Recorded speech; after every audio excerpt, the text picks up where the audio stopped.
We are starting the year by looking at potential trends in our market. And if you're thinking about buying or selling this year, then you may want to stay right here. Hello guys, this is Tatiana Bedoya along with Tony Estigoy, and we're both luxury property specialists right here in the Sacramento region.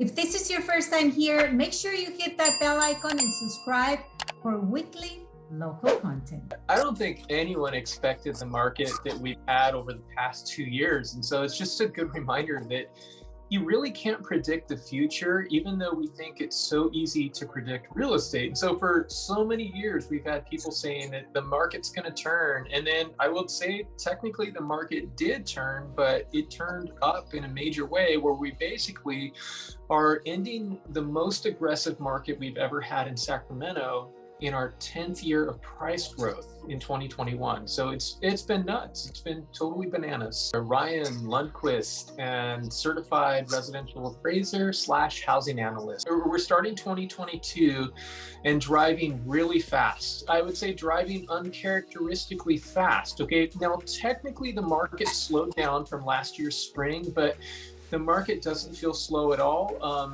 Properties are still basically selling above their list price, which is just crazy for the time of year. They should be about 3% below the list price at this time of year. And so we're going to start 2022. The market's poised to be very competitive. Properties going to be selling very quickly. And I think to some people looking on, the frustrating part is that there's still upward price pressure. Okay. And so I wouldn't be surprised at all to see prices rise again. I think most big data sources are talking about, price increases, and some are saying, 10 to 12%, some are saying 3 or 6%. Now, we'll see what happens, but I would just say to buyers, it's time to buckle up. You still have to bring really strong offers. I would suspect that inventory is going to be very sparse, okay? One of the issues we have right now is that we're still in a pandemic, and I know everyone and their mom is so tired of talking about this, me included, but one of the things that we've seen over the past 2 years is really limited supply. And so the pandemic has absolutely caused sellers to not list their homes like normal. And so, we have really strong competition among buyers, due in large part to low mortgage rates. Buyers are really hungry for the market, okay?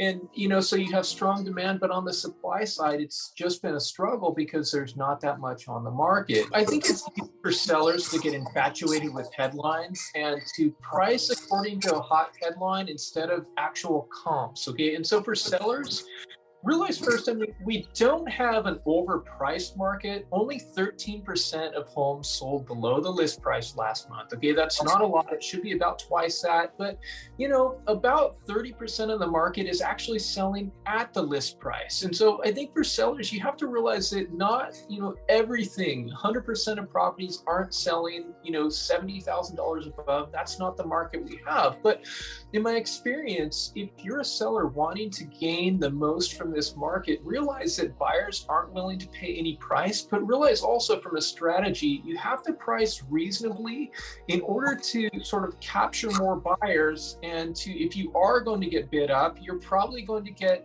bid up more if you price, closer to market value, rather than pricing 30,000 over when someone might not buy it at all. And so, sellers, listen to the market, don't listen to the headlines.